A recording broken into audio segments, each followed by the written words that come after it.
This is Ethan with Combat Radio, and the movie is The Exorcist. Directed by William Friedkin and based on the book by Blatty. Blatty, a comedy writer, actually makes an appearance in the film, but if you blink, you'll miss him. And with us to break down this epic piece of entertainment is everyone's favorite writer, producer, general talent, Mr. Mark Amato. Mark, how are you? Hey, Ethan, good to be back. This is one of your favorite movies, right? This is true. I read the book as a kid. It was probably one of the first books I read. When the movie first came out, I was too little to go see it, but I heard from my parents. And when they re-released it at 16, when I was 16, I couldn't wait. And it was everything that I think it was for 1973. I think I told you, I went to a movie theater. It was secondhand movie theater. And the first time Reagan starts bouncing up and down on the bed, somebody around my age had to be carried out of the theater. It was literally, and those were stories that you heard that people were really, really disturbed by it. So for me, it was almost like a religious experience. Well, I love the film too, and I wouldn't be surprised if a lot of those stories were engineered by the actual studio behind the picture. In fact, as soon as you get word, you don't even need word that someone's struggling to get through the movie. You got to put your plants in the seats as the studio and actually be there and have your empty ambulances out front, like the movie's so scary we're prepared to rush you to the hospital. All those things, like the William Castle bag of tricks to add to the Halloween horror vibe that everyone is cashing in on. But I believe with The Exorcist, it wasn't hype. It wasn't like, remember Hitchcock with Psycho, they had a rule that if you could not be admitted to the movie theater after it started. Right. So it created sort of like this mystery. But with The Exorcist, I really believe it was genuine. But maybe it's me just sort of wanting to believe that. But I don't feel like it was set up by the studio to sort of okay, we're going to fool people into thinking this movie is something that it's not. I think some of it actually is genuine, but I would say it's also a smart move on the studio to engineer some of that. This is actually based on what's known as the Roland Doe case. And the Doe case was an exorcism that was ultimately chalked up to mental illness, but it was the framework for the book. And Blatty, as we had said earlier, was sort of an out-of-work comedy writer, took a crack at something different. And aren't we glad he did? Because this book is a masterpiece, and the film, I think, is pretty true to it. It is. It's true. And Blatty he wrote actually A Shot in the Dark, the first Pink Panther movie. Right. And and it is a... Go ahead. No, you first. No, it's a real departure, and it was based upon that case that you're talking about a Jesuit priest. I think he was a Jesuit priest at some point. Right. Blatty, but I may be completely wrong on that. He lived next door to Shirley MacLaine, and he based Mrs. McNeil and Reagan upon their relationship. Yeah, nice framework. You know, some of the actors and actresses originally attached to this were Audrey Hepburn as the mother, but she wanted to move the production to Rome, where she was living at the time. Jack Nicholson was actually attached for Karis at one time, and they went after Marlon Brando for Marin, although I think ultimately no one wanted anything to do with that. And then the actress who played Violet Beauregard in Willy Wonka and the Chocolate Factory got the part, but her parents made her withdraw because the subject matter was so grim. And Blair ultimately does an Oscar-worthy performance in this. Right.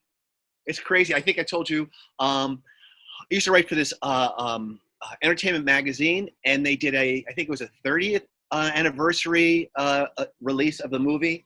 And I got to go talk to the cinematographer. I got 5 minutes with the cinematographer and 5 minutes with Blair. All she wanted to talk about was her. She's got a pet charity. But it was, to me, I was I couldn't believe it, because she was, I think, 11 or 12 years old at the time. Yeah, young. The way he directed her, in a way that, the other story that I remember is on Pet Sematary, the little boy, and how the director had to direct that little boy in scenes that he's got to be a killer, but you don't want to scar the child. And the same thing with Blair. They did it in a way that's sort of I don't know. I really don't know how they did it where they didn't throw a monkey wrench in her entire childhood. Well, who's to say they didn't? Maybe she's just close-lipped about it. But she seemed to have been a good sport and a total pro, and everyone was really enamored with her skill set. You know, I was at Warner Brothers when they assembled the director's cut on this, and some of the elements that went back into it were the spider walk sequence, which was originally cut because you could see the safety harness on the gymnast who performed the stunt. There were some other character points that were reinstalled, but most of that was actually done at Blatty's insistence. So it was almost more like a Blatty cut than a William Friedkin director's cut. But it was interesting how the two came together, and for a time they didn't even speak over some of the changes to the script, because Blatty took a crack at the screenplay, and Friedkin, for the most part, threw it out, went back to the book, and started breaking it up in sections. And there was some issues. I think ultimately they respected each other in the end, but they had their challenges. Both stand up. I mean, I did enjoy the director's cut. I thought the spider walk was really freaky, but you know, I face this all the time when, as a writer, there comes a point where you have to let your baby go. So it's sort of like, it's what I hope, you know, I write with sort of like a director's eye. So it's sort of like I want to describe action, so this way the director can interpret it that way. But there comes a point where it's sort of like, okay, the director sees it like this, you got to step aside. Right. There's actually more to that sequence, but Warner Brothers, or someone responsible for the archives of the film elements, lost some of the soundtrack on it. And they actually had to cut the ending short on the director's cut as well, because they lost some of the soundtrack. So, and by soundtrack, I mean the audio files. So, would it be a file then? Would it be a file in 2000? Would that be the correct terminology? But you know what I mean. So they tried to do an assemblage. It probably wasn't the complete assemblage they wanted to do. I was actually one of the first people to see the director's cut before it even went to the public, because I got to see it in screening room 12 with none other than former Warner Brothers VP turned producer Bill Daly, who at the time, you know, had worked on Batman, Gravity, Lethal Weapon. He's the guy that called me and said, we're going to take a look. We're going to do a QC on the director's cut of The Exorcist. You want to see it?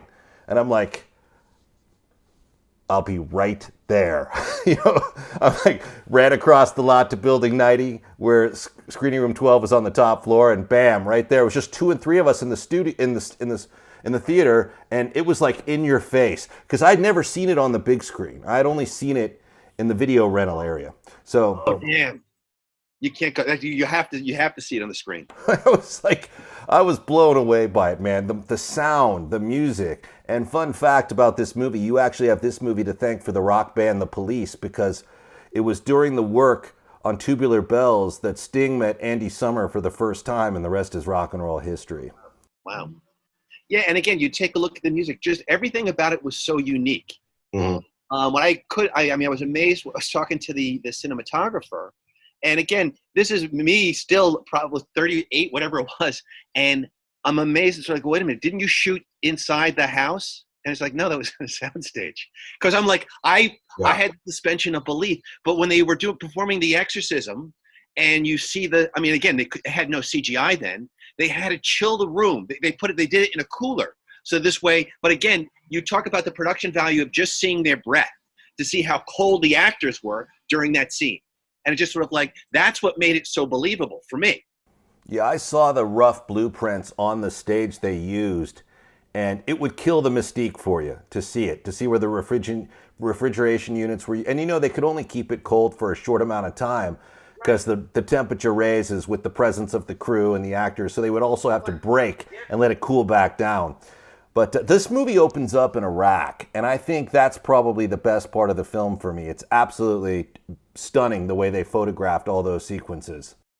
I could say like scene by scene, because you've got the scene of Iraq, you've got the dig, then you've got Father Merrin walking into wherever it was, and he's got the Pazuzu.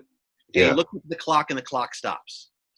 And then we cut to the sunrise. I mean, I'm reliving it in my head. And then you've got the music. Yeah.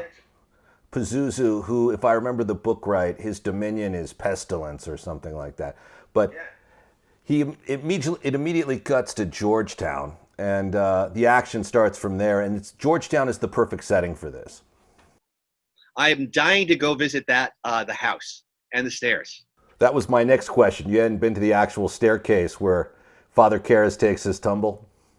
Yeah, and I think the house is a museum or something. It was always a museum. It was just sort of like they used it as the house. But unique location, and then you're dealing with the Jesuit priests. There was apparently a gay storyline with him and the other priest in the book that they kind of alluded to in the movie. and he was also having a crisis of faith, which was another element that Blatty wanted to put into the book. I've heard the audiobook twice and I love it. I don't remember that storyline. I do remember the book itself highlights the cost of being a priest, the loneliness, the responsibility, and quite frankly, in some cases, the poverty and also the burden. And I know that those elements shine really out loud in the book. And in the book, actually, Father Dyer is my favorite character because he's the one guy that takes on the responsibility and burden of being a priest, but still has a solid sense of humor. And he's the connection, ultimately, between the family and Karis, who comes to the rescue, because Karis is a psychologist, and that's what he originally thinks they need. But he goes to the dinner party, meets Chris and the family, and then he's the one who ultimately says, I've got a guy you can call. He lives in this little shack out back of the church, basically. I know a guy, basically. Yeah, I know a guy. He was at the party because he was singing at the piano. I'm not sure what the correlation in terms of the relationship why he was there. I don't think the book gets into that either. There's just some exciting characters invited over for dinner, and one of them's an astronaut. Some of them are the film crew from the movie Chris is working on.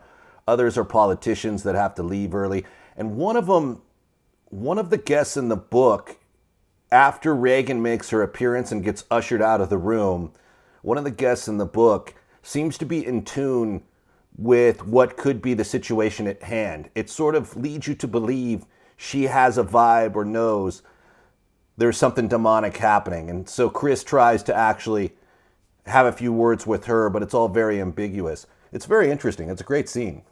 Yeah. And then there's the, what was it, like the I don't call it, the butler, the housekeeper? Yeah. And there was a correlation that the director thought he was a Nazi. Yeah. And then the whatever is it, the house servant, he's the one who put the cross underneath her bed. Yeah, which I think he actually denies in the movie. Right. But it's interesting that it goes into those places as far as the responsibility of being a member of the Catholic Church, and how sometimes that can be a very challenging task. And Karis basically thinks he's lost his faith. He's depressed. He wants out. He says it in the film. He wants out. And two of the priests were technical advisors on it. Birmingham and O'Malley both make appearances in the film. And that's actually my favorite scene. I think when they realize, it breaks down like this. After they do all the clinical tests on Regan and come back with nothing, they then go to the spiritual option. And she approaches Karis based on O'Malley's recommendation or Dyer's recommendation. And she goes, what does it take to do an exorcism? And he says, we don't do that anymore. And she asks why, and he says, because we know about things like clinical psychology, psychiatric research, mental illness. And that's all a throwback to the Roland Doe case, where he's basically explaining it usually turns out to be something with the mind. But he does talk her into it, and of course there's shit flying in the room, which is a brilliant effect if you've ever seen how they execute it. There's shit flying in the room and crazy. The scene you're talking about, because I have it in my mind vividly. They're at the park, and she's talking to him. She's got her glasses on because she's a celebrity, right? And then when he tells her that, she takes off the glasses, and we see, because she was hit by, she's got a black eye. And she says, there's somebody very close to me I think is possessed. And then he goes to the scene that you're talking about with all the shit that's flying in the room. Yeah, it's pretty epic. It's a great moment there, actually, because it's one of total dread matched with sincerity. I mean, the fact that first he shows up and he's out of uniform and catches her off guard, and then she asks for a cigarette, and of course he's got him. And every element sort of reveals this character to be a frustrated guy in search of some solution to his own, hysteria. Which is why he gets on the course for this ultimately, with so much, I think, drive, because he feels like, in a way, he can sort of revamp himself. Or, because he's got a crisis of faith, right? This was a way to essentially confirm it. But he was a doubter. I mean, there's so many lines from the Father Merrin, don't converse with the demon. He will mix lies with the truth. And that's when he was dealing with the, Nimi, why you do this to me, Nimi? because he had all of the guilt against his putting his mother in the home. Yeah. Well, after they decide that the course of action to take is going to be an attempt at an exorcism, and he finally shows up to evaluate the kid, or the other way around, he evaluates the kid and then believes he should attempt an exorcism. When he goes back to the church to talk to the church administration, and they start asking those questions, and then that's followed up by a meeting with Birmingham, the actor, the priest, and the technical advisor all rolled into one. That may be my favorite scene in the film, where they're talking about, who does this? Who do we know who's done this? And he goes, well, there's a guy, Marin, he's out in Iraq, and he may have experience with a case in Africa. Like, they only have remote reference points and real obscure back history cases to look at. And that was so real to me, where they're really kind of sitting there and they're like pontificating on, do we even do this? Do we even entertain this? It was like a boardroom of priests and the bishop. And it was sort of like, okay, well, what are we going to do here, guys? But I agree with you. It gave it its legitimacy. The same thing, the scene prior and it was freaky with her getting the CAT scan and the drip in the back. And it was sort of like, okay, we had to determine, all right, it's not psychological, it's not medical. What is it? All of that is very unnerving, watching all those medical procedures being done on that child. And then, of course, it's expanded upon in the director's cut. And you're watching, like, tubes get shoved into her neck and all the clanging of this, like, wicked machinery. And also the total lack of a conclusion from any of the medical experts. At first think, oh, we'll just prescribe you some Ritalin. And then to have, like, an entire bureau of doctors completely baffled, looking at each other. And one of them actually suggests, have you thought of an exorcism? Because sometimes if someone thinks in their mind and they're mentally ill that they're possessed, if you do an exorcism, that convinces them that maybe they're no longer. Like, that dialogue, that script work is all very intriguing to me. The way that all gets played out and talked out.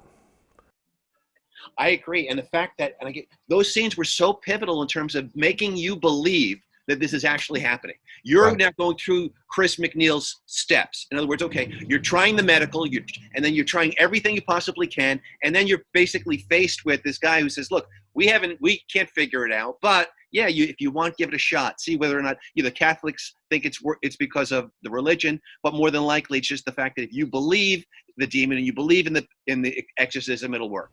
You know, it's a fine line as a writer where you try to match wits, where the audience knows the realities of what's happening within the framework of the film, and the cast is still the characters are still trying to catch up. And what I like about The Exorcist is the characters in the film take a realistic approach. Like, none of the priests are doing any kind of dramatic Shakespearean rabble-rousing. They take a very clinical approach. In fact, Karras initially talks her out of the exorcism, like, we don't even need to do it. And then when they do start to dressing it and they start to put together the team that's going to do it, and who should assist, and is there any danger to him, that's all very good. But what I like about it is they don't dwell on that too long. Once they kind of come in tune with what needs to be done, they get right at it.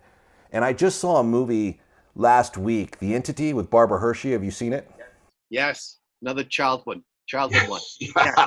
Directed by Fury. It's actually an interesting film, but there's 2 or 3 scenes that are essentially the same scene, where Ron Silver tells Barbara Hershey she's mentally ill, with mounting anger in each scene. And you just get to the point as an audience member where, like, we know the house is haunted. Right. We know he doesn't know, but we got to bridge the gap quick because it gets tedious to have a guy continuously yell that she's mentally ill. And what I like about The Exorcist is once he puts the evidence in front of them, they're like, okay, we can proceed with this and we'll see where it gets us. And then it really moves quickly from there. I mean, it's called The Exorcist, but The Exorcist doesn't show up until the final 15 minutes of the movie, basically, without Iraq. That's why Iraq's in the movie, I think, to bridge the movie. I thought that was your question, which is sort of like, hey, listen, the name of the movie is The Exorcist. Come on, let's get to the exorcism. When that wasn't really, that wasn't the point of the movie. The point of the movie was to bring you into this story where you're feeling emotionally compelled for the characters. You care for them. You care for for the outcome, so that when you finally get to the exorcism, okay, you're absolutely right. It was 15 minutes. And if you take a look at it, it was a failure. Father Marin died. And it was only Father Karras that stepped in and he was going to succeed and essentially take his life. Yeah. The case unfolds, though, with pretty good gradual pacing, right? Because there's the signs that she's acting off. She's in her mom's bed saying, I had to come in here because my bed was shaking. There's the sounds in the attic. And I love the fact that they do it all, and they don't... If they were to make this movie today, there would be some serious notes for thunder and lightning, basically. Like, oh, we've got to have all kinds of effects and groundbreaking, sort of in-your-face demon elements. Even you listing all the actors that would have essentially eclipsed the movie. I mean, to think Nicholson, his father, Karras, just like no way. There was so much authenticity in the people that they cast. In other words, you believed them. They were who they were. They weren't playing characters. I mean, I don't know if you saw, there was Anthony Hopkins, after obviously Hannibal. He was basically just taking anything for the money. And he did a movie called The Right. And it was essentially a knockoff of The Exorcist. But you don't believe anything, not for a second. It was all just sort of like, okay, yeah, all right. We're going to a Halloween party, basically. Right. And who can blame them? Everyone loves a good Halloween party. You've been to a few ones with Mariah Carey, but we'll talk about that later. Circling back, though, to this, I actually loved Max von Sydow's I actually love Max von Sydow's performance in this, from the very beginning to the last frame. You know how I learned how to do Max von Sydow? How? From Dave Thomas. I worked on America's Funniest People. He was the executive producer. And I would do the, I'm now talking to the person inside of Reagan. If you were there, speak to me now. And he would do, the power of Christ compels you. Damien. He did Max von Sydow on the show once when he came through the studio. And what's hilarious about it is he does Max von Sydow, not from The Exorcist, but Max von Sydow from Strange Brew, where he's caught imitating Max von Sydow by Sydow, who says, that's very good. Maybe you can continue doing my impression and I can get off this shitty picture. Which I think is just so genius and honest. Yes. Well, the thing is, because people, for the most part, they don't like hearing impressions of themselves. Right. I can just tell you that from personal experience. So for him to do it, and I mean, particularly, I would say, like a Walken. Everybody does him. So it's sort of like, it's the point you really, really get sick of it. Well, Walken has become, I think, a caricature of himself on purpose now. I think he understands that he knows what his trademarks are, what his strengths are, and he applies it, like any good performer. Nicholson, too, for that matter. Now, what do you think of the possibility of Nicholson playing Karras in this? I can't imagine it. I mean, hey, listen, I loved him in The Shining, but I mean, again, he kind of made that a Nicholson vehicle. That's why I don't think he played it ultimately. I think they thought it would take the apprehension right out of the theater. Once you know it's Marlon Brando and or Jack Nicholson, I don't think you think the devil's going to win. Yeah, and it becomes more about them. I mean, look, I love they paid him so much money at the time when he played Superman's dad in Superman. But you're in that moment, you're watching Marlon Brando. You're just, okay, we're going with the conceit, that's it. But for something like that, I felt like it's fine. With something like this, it's the legitimacy is everything. It's not a star vehicle. Jaws, we talk about Jaws and all the people that were up for those parts. Charlton Heston playing Quint, just like it would have been a complete different movie. Lee J. Cobb plays the police detective in this, in what's almost like a secondary storyline. But he was in Lawman, 12 Angry Men, On the Waterfront, and he at one point is at the base of the stairs looking where the first victim's body was found, with his head twisted all the way around, right? But he finds something at the base of the stairs. What is it he finds there? Did he find the Pazuzu medallion? That's what I've thought my entire life. But when I looked at the director's cut recently, it looked like it was something other than the head. Because, Sydow finds the head in the Iraqi dig, right? He faces off with the statue. Brilliant. Roisman, the DP on this, is excellent. And, then I thought that Lee J. Cobb finds the head too. And I couldn't figure out how it got from Iraq to the base of the stairs. That's my memory of it. That's definitely my memory of it. Yeah, I wonder. I mean, look, it's a world full of, internet elitists who are going to tell us how wrong we are about everything, but I'm trying to actually remember what that element was. Was it the head? What was it? And how do you think the demon Pazuzu gets into the house? Is it through the Ouija board? That's what I believe. Yeah, I think that's the way it started. And then she created she had drawings and she created like a clay figure that looked like Pazuzu. Right. See, now Hasbro is like rubbing their hands together, baby. They're like, yeah, Exorcist, we're going to sell those Ouija boards in high volume. It was funny. That's all it took. I always say in writing any movie, you get one conceit. And that's just one. You can't start feathering in. And that was the one conceit. They had the Ouija board, and it was her talking to Mr. Captain Howdy. Captain Howdy. That's it. And that was the conceit. And then you, the audience member, believe, okay, something paranormal is going on. We can't explain it. Well, they're smart enough to have that moment where they play the board together and it moves. Yeah. Without them really touching it, which is the element that the audience needs to connect the dots, that there's some sort of haunting element here. And then once this movie ramps up, I totally forget, and I don't even care how it gets there. I just want to see where this thing goes, because it becomes like a freight train to hell. And then as a writer to go back, because, they did Exorcist 2, which was an abomination. And then they gave Blatty back the third, where he got to direct. Mm-hmm. Right, and direct. And what I have to appreciate, because again, as a writer, what you do is you take a look at your previous and you scan it to say, okay, what are my possibilities here? And I thought it was I didn't think it was brilliantly executed, but I thought it was a brilliant concept that Father Karras didn't die at the bottom of the stairs, and he was institutionalized, but he's still possessed by the demon. But they just kind of put him in an insane asylum, and it didn't really master much. But I felt that could have been a great place to, now where's the demon going to go? Now, the first time I had an opportunity to see The Exorcist 3, I actually liked it. I saw it again recently, and I didn't think it held up as much. There's a couple of elements that are done really well in it, and it brings you back to some of the characters from the first movie. And I think they were smart to let Blatty direct because he was fairly sharp. But my understanding is that movie had a lot of reshoots and a lot of misdirection and redirection by the studio. In fact, at one point the story goes, that's a Morgan Creek production. And the story I got when I was at Warner Brothers, because I was there when Morgan Creek was doing the 2, not 1, but 2 prequels, because the first one by Schrader was botched, and the solution was to bring in Rennie Harlin to do it again. And then I said, why don't you just make it out of a cast of puppets? It'll be more entertaining. And that's probably what got me fired. But Morgan Creek was on The Exorcist 3, which was originally based on and conceived to be the book Legion.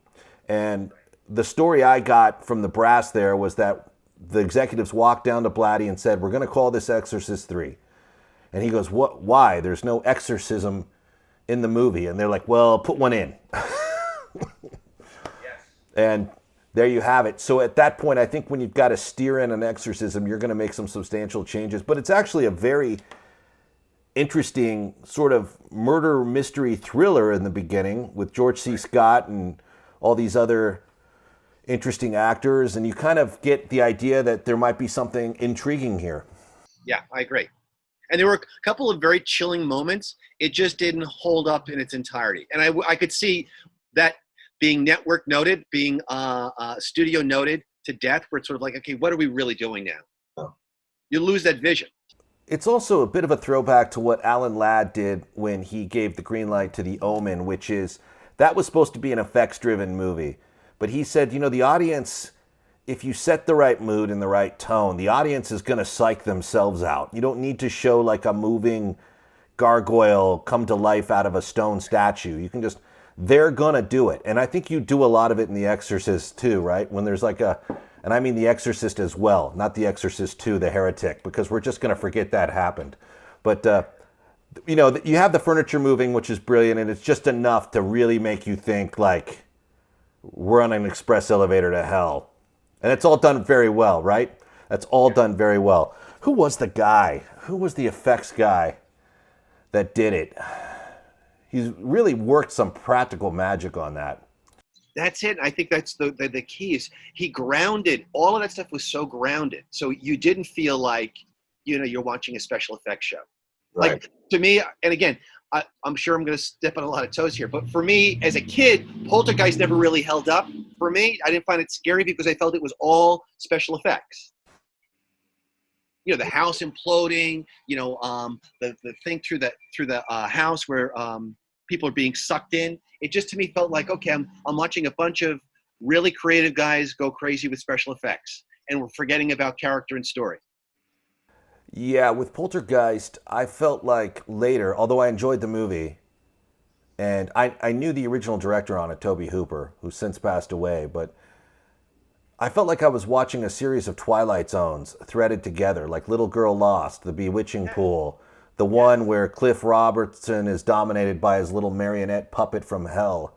And Sonny Landham also, who played Billy the Indian in Predator, another buddy of mine, is one of the guys putting the pool in the back. So I've got some nostalgic towards the movie when I see it, and I enjoy it, but it doesn't have the same effect. I never heard of that description, but you're right. It was a bunch of Twilight Zones kind of sewn together.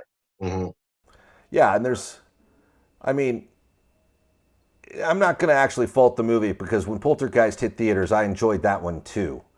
But I think I guess I can ultimately contact trace the inspiration for the film versus The Exorcist. When that landed, I didn't know anything about it. I had not read the book. The book I would recommend. When did you first see it? Sorry to interrupt. How old were you?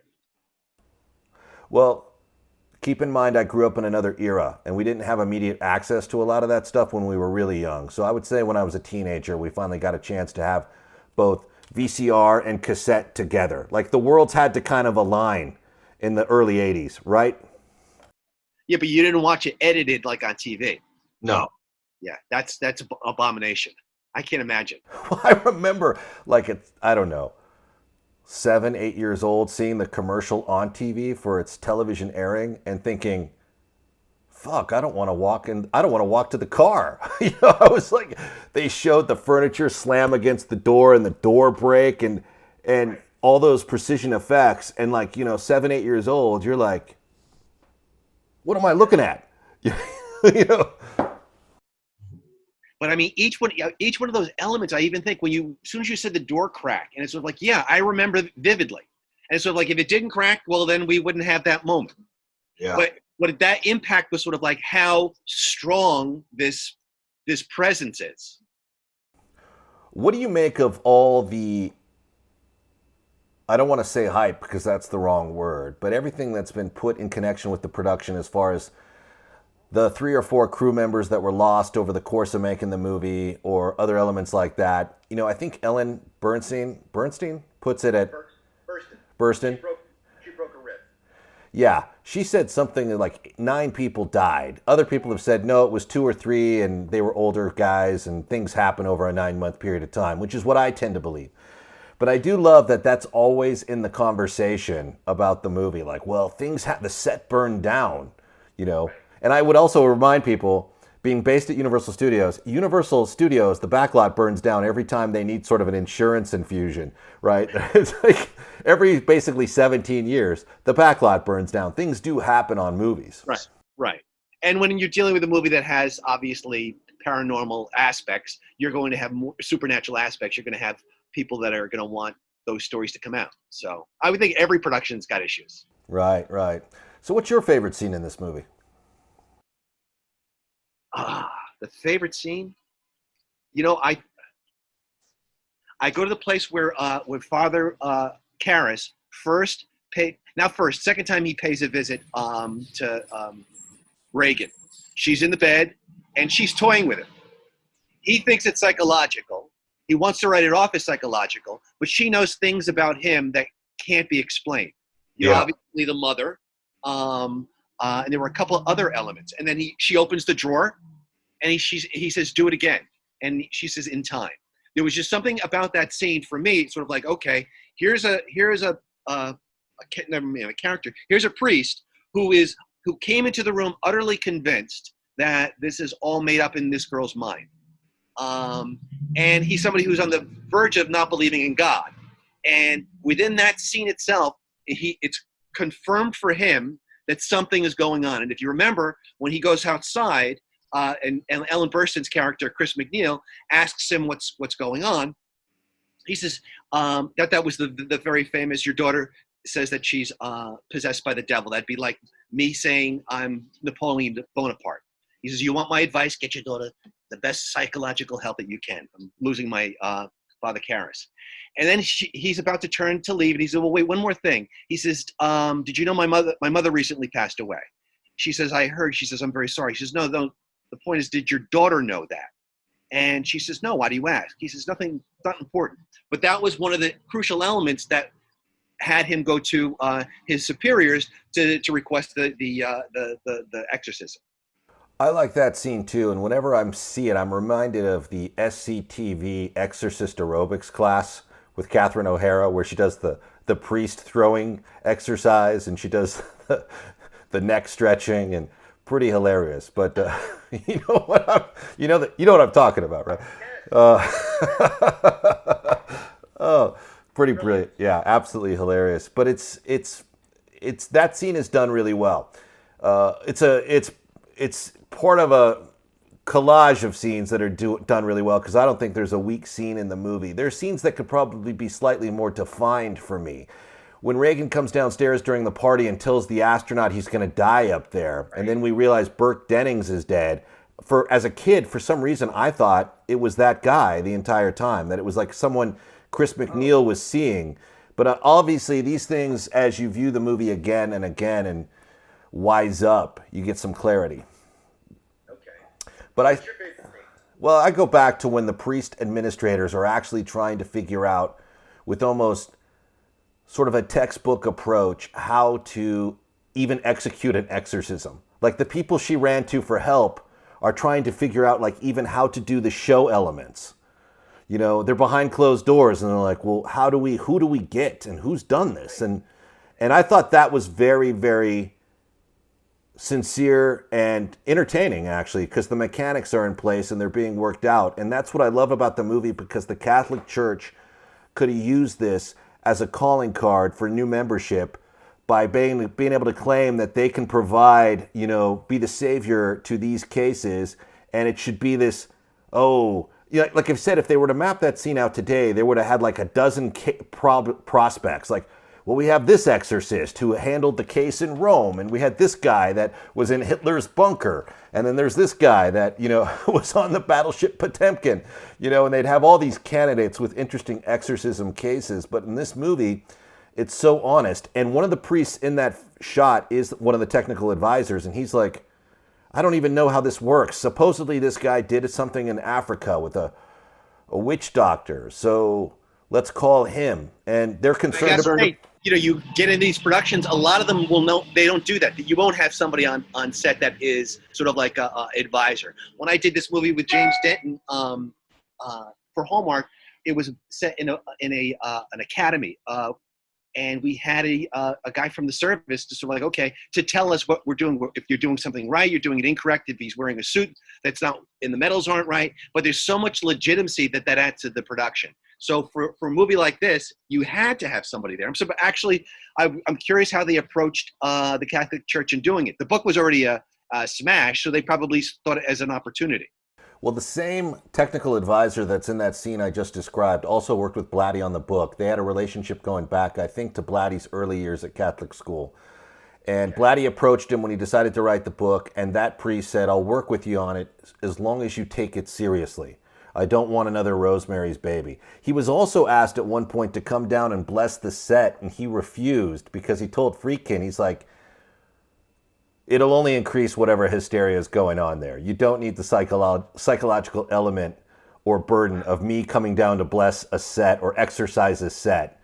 And I think Friedkin probably likes to do that, or did like to do that, to kind of get people worked up, and we're going to exercise the set. He also slapped the other priest at the end of the movie to get him. I'd love to know the shooting schedule.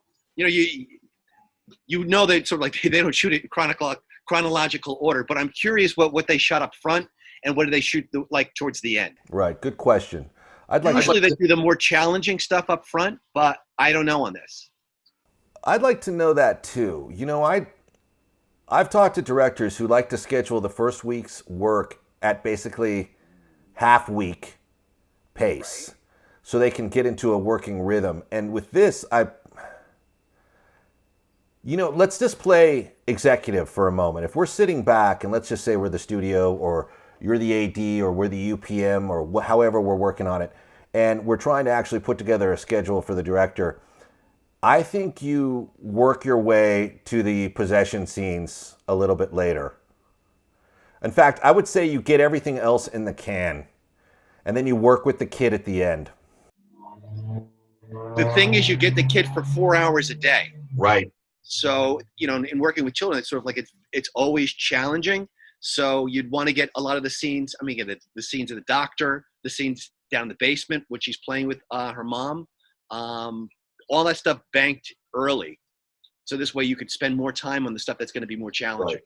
The possession, I think, is the real challenge. So if you have enough there where if for some reason you get to the possession shots, the possession part of the schedule, and things don't go according to plan because the kid's not reacting well to the makeup, things happen. Or the stunt work or the effects work or the harness or whatever's going on, or there's a back injury. You have enough of a movie so the studio still has faith in what you're trying to execute because they can look at all the evidence you've already shot. Like, Friedkin's got a movie here. He's got logistical trouble now with the possession sequence because of the elements, but let's ride it out. Let's give him a few more days. Let's expand the schedule, whatever. Because you know how the administration at a studio thinks. If you run into trouble right out of the gate, you can start looking over your shoulder for your replacement. Maybe not in the 70s with Friedkin, but now for sure. Well, he was riding a high. He just came off a French Connection. I think he won Best Picture. He might have even won Best Director. So he had pretty much carte blanche at that point. But it's interesting because the movie that came out a year later, Jaws, was the first movie to essentially create the word blockbuster. But I would argue Exorcist was definitely a precursor to that term. I would have to say so. It's certainly a movie everyone should see if you haven't already seen it. And if you've seen it already, see it again. Just do what we tell you. But I do agree with you. I'm sure like ticket sales were high, and I really wish they would count the success of a movie not so much in the money it made, but in the number of tickets it sold. Because I would sincerely like to see ticket sales of something like Exorcist, Jaws, and Star Wars versus Titanic. True, and I would be actually curious to see like the demographic. In other words, how did it play in the rest of the world?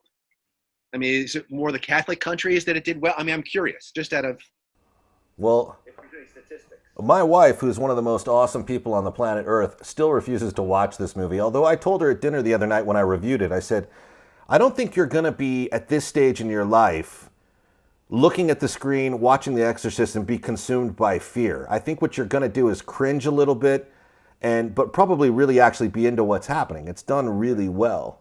Right. I'm surprised. I mean, I know people don't like scary movies, but this one I would say you almost have to. It's like a ride you got to get on. Yeah, of course. I mean, we've had you do impressions of the characters in this for years, and it's always been a classic moment. In fact, maybe we should do something for the Combat Radio Halloween CD with you as Karis. Yes, exactly. Father, Damien, do not converse with the demon. He will excite us with the truth. Damien, why you do this to me? Jesus Christ, you tell me that thing upstairs is my daughter. You tell me! Yeah, I forgot to tell everyone that Mark Amato can actually do a one-man play version of The Exorcist, and he's prepared to execute that as soon as the theaters in North Hollywood open back up. There we go. Hey, did you see, by the way, they're releasing Bill and Ted on video now? Oh, the third one? Yeah. No, I'm not surprised. Today at the LA Times. That's the way it's going to go for a lot of productions, I think. They don't want to wait. I mean, right now, I think we're seriously cruising into some red on the studio side because production's been halted for so long that they've got to start generating revenue however they can get it. I agree. I mean, like what was supposed to release when they closed the theaters was Quiet Place 2. That's when, okay, come on, guys. $20, DV, whatever, go straight to video. I think what saved Disney, honestly, is most likely Disney Plus. I would think so, too. But you're looking at all these movies, and they're still shooting new ones now. Where are they going to release these? When? And are people going back to the theaters when they open them the way they did before? I don't know. I mean, obviously it's a I digress. But that's where I go like, okay, well, we need to pivot. We're in a point in culture where we need to pivot. So the idea of finding another way to earn income is particular for these smaller movies. Like I would imagine Quiet Place 2 probably had a budget of 20 or 30 million. So it's sort of like you could make that back pretty quickly. You know, something like, was it Top Gun? Yeah, forget it. That's a $200 million movie. In order to make that back, they have to release it at a movie theater. You know, I like the theatrical experience if the movie's good. The problem with me now is I just feel like it's a barrage of mediocrity. I feel like 9 out of the last 10 movies I saw in the theater were really not worth the price of admission. Yeah. And I do believe in talent. And I think we have talented people, but not enough revolutionary talent to redefine the wheel to get everyone back in theaters and to do something that creative, that's got that kind of firepower to it. I really feel a lot of what I'm seeing, quite frankly, is average junk. And it's all, I mean, most of what I see now, and I mean this with respect because it's challenging to do a movie, but I feel like most of what I'm watching is a consensus-driven project engineered by a batch of notes that make sure, marketing notes, make sure we hit all the bullet points, make sure the cast has X, Y, and Z in it. And maybe to some degree that's a good thing for certain people, but for me it tends to stomp on the organic elements that could make a film special. Because if you came from that world and you know what it is. I mean, well, you talked about Collateral Damage and how it was sort of like noted to death. Mm-hmm. It was. Okay, you know, now we're writing by committee and you're never going to get a singular vision. It's like I say, the best you're going to get out of it is a C average. Right. Collateral Damage had at least 11 writers on it, went into production without an ending, and one of the writers was rumored to be Maria Shriver. I know that because I worked on it, but the thing about Collateral Damage that I would argue is out of the gate, it's not a special film to begin with. It's a Chuck Norris picture. It's basically, this guy, here's what to expect. His family gets killed. He gets angry. He settles it. That's all it is. You've seen it 1,000 times. And Arnold Schwarzenegger, for as much as I enjoyed working for him, I'm surprised he took the movie, and the rumor was he took it to try to make the conversion to more of a dramatic acting force. Because he had picked up until that time real interesting movies to do. Running Man, didn't love it and it doesn't hold up, but it's an interesting idea. Predator, Terminator, Conan the Barbarian. Like, he was a guy that was sort of a little left of center in his decisions, And, I mean, Kindergarten Cop, Twins. Right. For him to say Collateral Damage, this is where I'm going to be able to transition into the dramatic world. I would have argued back in the day, but don't take the movie. But I also can't say, he was up for I Am Legend with Ridley Scott attached to direct at the same time, or a little bit before that. And he says he was thrown off the project because he had a heart attack. Now, that opens up the possibility that there were other elements in play in his life that maybe his choices weren't as wide, and maybe he had to take Collateral Damage, and maybe it was one of those buddy situations where I'll do Collateral Damage, and if it does well, you do I Am Legend with me next fall. That kind of stuff goes on all the time. I don't know, but if it was just an upfront movie where he was picking from a wall of scripts, I would say, not that one, Arnold. Let's do something else. I know we could have an hour just in the biggest mistakes actors have made. I mean, I still think about Burt Reynolds was offered the Nicholson part in terms of endearment, which I would say arguably he could have been better than Nicholson. And instead he decided to do Stroker Ace with his then wife Lonnie Anderson and Hal Needham. And that was sort of like the beginning of his descent, where he couldn't pull off those pictures anymore. With that decision by Burt Reynolds, what comes to light is I think he was comfortable in a certain wheelhouse. And yes, the decision is regrettable, but I don't think we would be talking about terms of endearment with any such regard if Burt Reynolds was the guy. I think it would have been a completely different picture. And it wouldn't have had, isn't that loosely based on the Washington Post writer and the collapse of his relationship? Right. Yeah, we should do a show based on all the train wrecks of movies, of which there are so many. And, we just talking about The Exorcist, talking about how it could have been a Marlon Brando, Jack Nicholson, Marlon Brando, Audrey Hepburn sort of combination. Movies that were bombs that could have been much better. Yeah. What comes to mind? There was a movie, because I'm actually trying to find another way to do it, with Sally Field and Jimmy Caan, and he basically plays her late husband, and she's now in a relationship with Jeff Bridges, and it's basically the ghost that won't go away. And it's had elements of something that really could have been special, but it was just, I probably overnoted it to death. It was just a mess.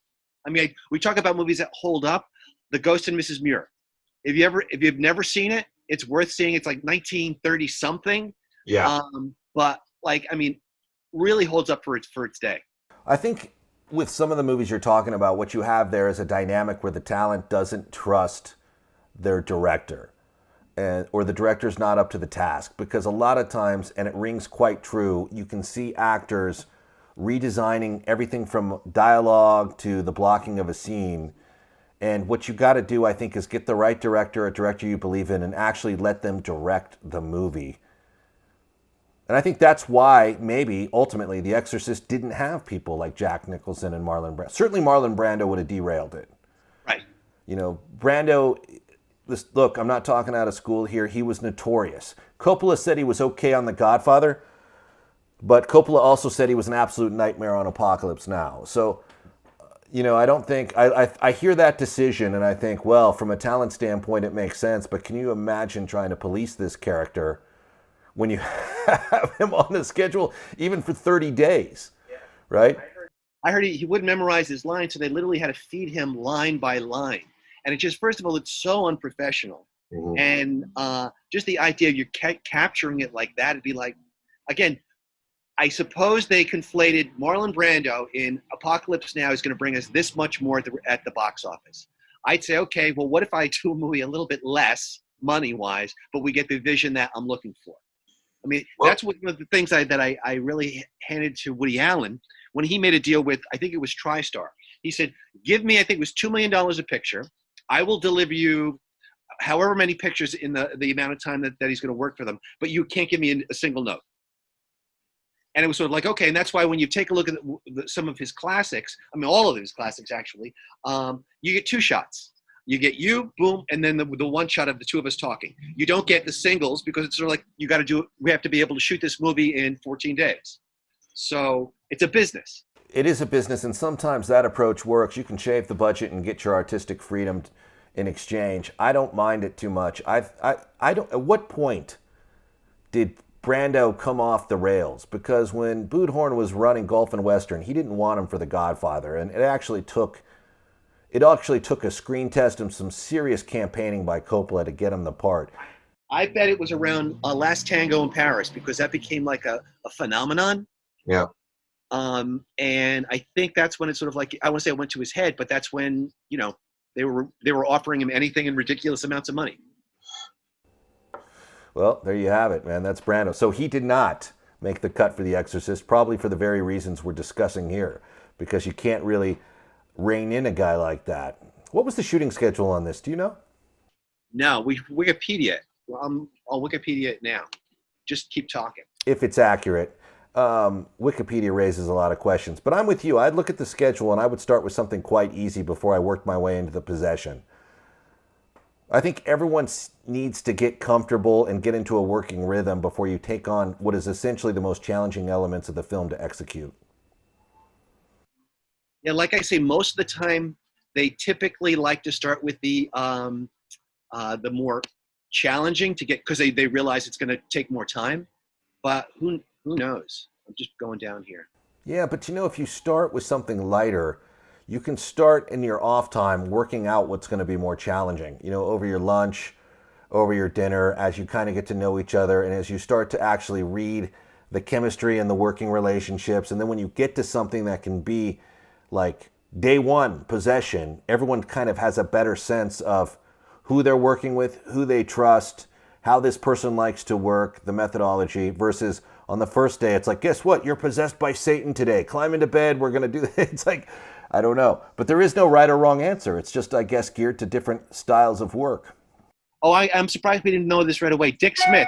Dick Smith was the makeup artist. Yeah. They were responsible for the original Planet of the Apes. And Rick Baker's uncredited as the assistant on it. Oh yeah, we haven't mentioned? What about the subliminal imagery? You remember that? We would get the scene of it almost looked like a skeleton face. Yeah. You know, you have to be very careful with that where I'm concerned, because if you misfire on that or if you overuse it in any way, I snap out of the movie. The subliminal editing in The Exorcist was done for dramatic effect to create and sustain a dreamlike state. Interesting. Yeah, it didn't take me out of it, but it did feel unnecessary. You know, quite often, and as I said earlier, I was at Warner Brothers when they did the assemblage on the director's cut, but quite often they sometimes just look for something to do so they can sell you a different version of the movie and get your money again. And it's not necessarily the best organic improvement. You know, in the case of The Exorcist, I would say, yeah, put in the spider walk. That was a great sequence. It's a sequence they wanted in the movie the first time around, but they couldn't execute it properly because you could see the harness. And now that they can use CGI to kind of smooth it over, you know, put it back in the movie. It was good. They didn't actually have what happens when she gets to the base of the stairs, where she actually moves around the room. You can see some outtakes, but they didn't actually have, I guess they have the work print on it. But, you know, I think some of those elements are good to do, and I love to see outtakes and see what the decisions were in the editorial room and what was taken out and what was to ultimately remain. But just a little tidbit: the angiography scene when she gets her in the neck, that actually was performed on her, and it got a bit of a backlash because it's like, how could you do this to this little girl unnecessarily? But the medical field really praised it because it was one of these things that legitimized what was going on. You know, it's a gut-wrenching scene, and it brings back the question: why was Blair not nominated for this? True. Or was she nominated and just didn't get it? No, I don't think she was. Let me see. No, she didn't? Oh, yes, Best Supporting Actress. She was nominated. Yeah. Who'd she lose to? I would have to take a look at that. I don't know. But let's see. Okay. Probably Terry Garr in Young Frankenstein.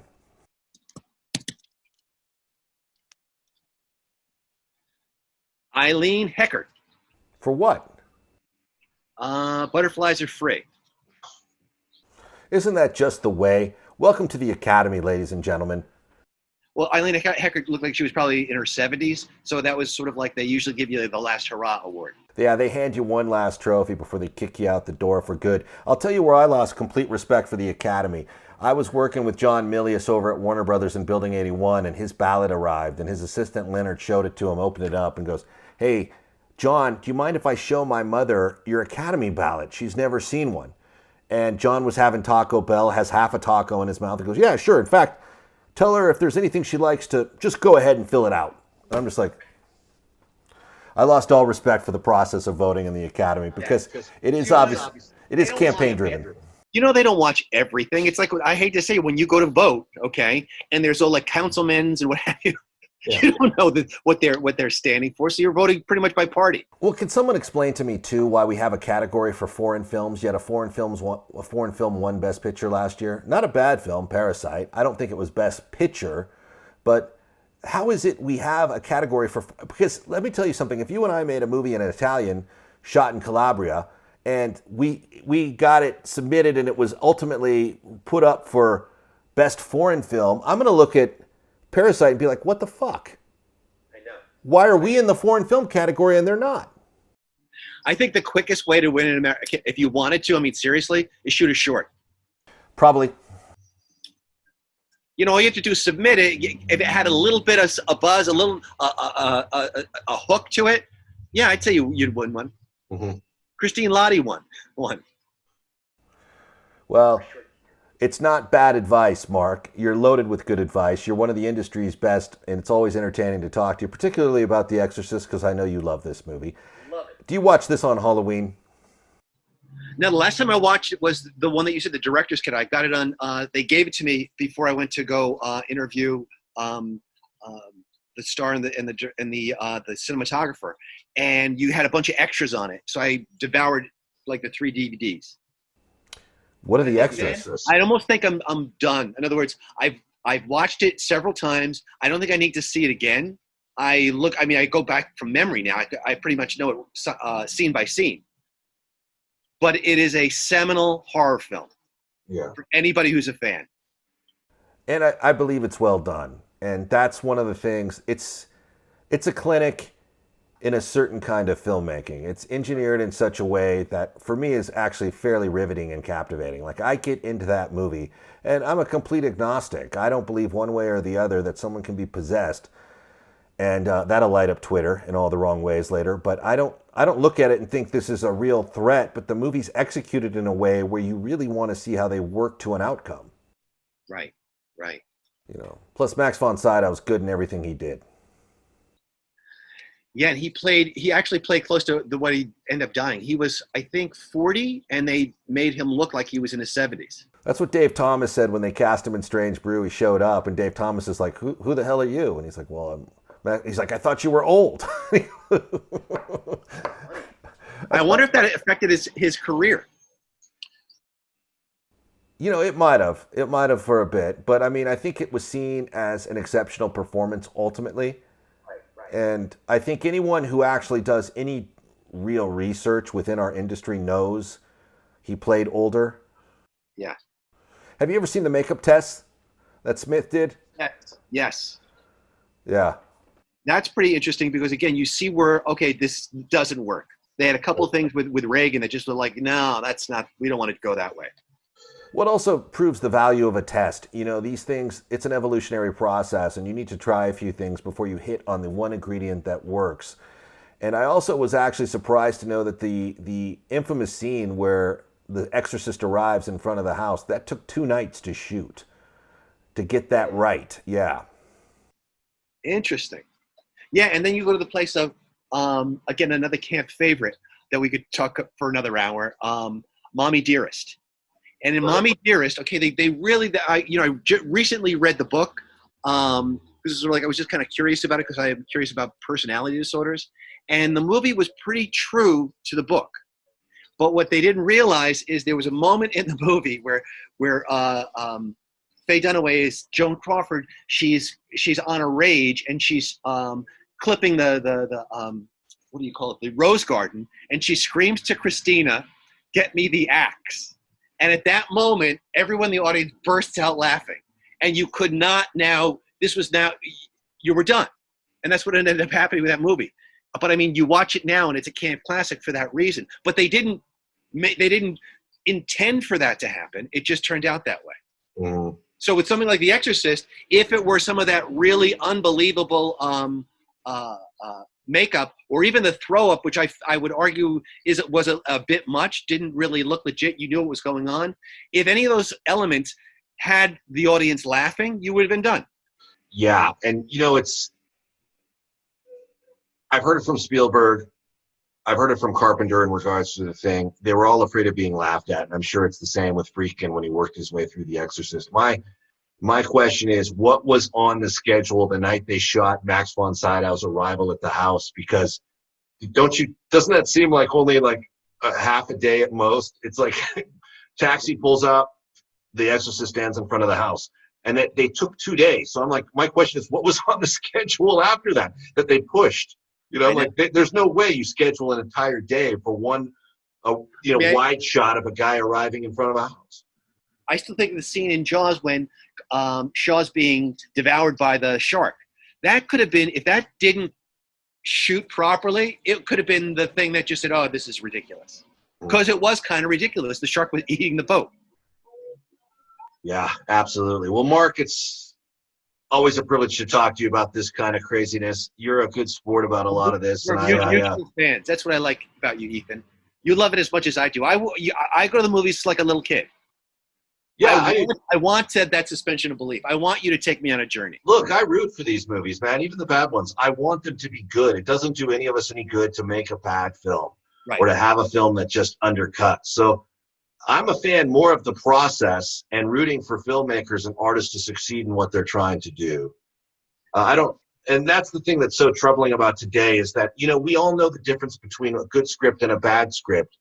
It's the execution of said script that ultimately tells the result. And I look at these things now and I go, I would not want to see, they're trying to reboot The Exorcist, and I can already tell you I'm out. And you're kidding. No, I'm not interested in it. No, I'm not interested to see what today's generation does with something that's already been done. True. You know? I heard they're thinking about or they are developing a new Jaws, a remake. Of course. But why? Yeah. Tell another story. I laughed out loud the other day when I discovered there was an actual Deep Blue Sea 3. Oh, really? And I was like, I was at Warner Brothers when we did Deep Blue Sea 1, and I'm sitting here saying, not only is there a 3, but there was a 2 someplace. Wow. All right. Oh. You ever see Hereditary? No, I know everyone loves it, though. What you think? Not that I love it. It's sort of like it's very disturbing, but I would be curious to see what you think. It's on Amazon now. Well, if you like horror movies, it's very unique. It's very heavy. I would not want to watch it again. But for what it was meant to be disturbing. It was very disturbing. That's what Dan Truly said, which actually put me on pause. When someone tells me they would not want to watch a movie twice, I stop. Because I like to watch movies that are keep me thinking in a great way, not in a way where I regret watching it. Okay. So would you say you regret watching it? Not that I regret watching it, but given what you just said, I would say then it's probably not for you. In other words, you're not going to say, wow, boy, am I glad I saw that. Are you going to say, wow, Mark was right. Dan Truly was right. But wow, what did they put me through? Well, I trust you guys. I trust your opinion. So, and look, there's only so much time in my day, my week, or my life. I don't want to waste it watching a movie that I turn around and I get up and I regret. I've already had that experience this week where I watched a movie and I want 90 minutes of my life back. I know what that feels like. Yeah. Well, Mark Amato, what's next for you? What's in terms of professionally? I'm starting another movie, hopefully today. That's not going to be. It won't be a Hallmark, but it's going to be maybe like a Netflix movie, a romantic comedy. So, well, we'll be rooting for you. You're one of the industry's best. You're also one of our favorite people, and I should let everyone know that Mark Amato and I are teaming up to bring Christmas to the children of social services this December, and you have a chance to appear on a Zoom call with us that we will broadcast as an episode of Combat Radio. Go to either the Combat Radio Facebook page or the Twitter page for details on how you can get involved, support our effort with social services, and maybe win a chance to appear here and tell us all the things we don't know. I know you're waiting for that chance. I know you're waiting for the chance to school us because you're probably an elitist. So why don't you donate, and then bam, baby, you can be a part of the action. And Combat Radio. This is a year to do it. This is the year to do it. You know, this thing has been up for a couple weeks and it hasn't got a single donation. COVID. I'm hoping it's COVID, but this is the first time that has ever happened. And I'm sitting here going, oh boy, the need is so great. They're talking about 28 million evictions starting. And I just think that with the pain the world's in, people are not feeling any sort of spiritual desire to get involved with other causes right now. So we're crossing our fingers on it, but we'll continue to do whatever we can do for social services. And we love you, buddy, for being a part of it, as you always have been. You're a great component to what we do at Christmas. You're the brains of the operation. You're the muscle. I think I've been referred to as everything from commandant to facility warden. None of the titles I have on the scene of the event are very upbeat or positive, but I do love you for being a part of it. It's December 5th this year. Okay. You got me. Well, I love you, man. Thank you. Mark Amato, thank you for being you. You too, Ethan. All right, you be well. Take care. Say hi, Amato. All right, bye. Bye-bye.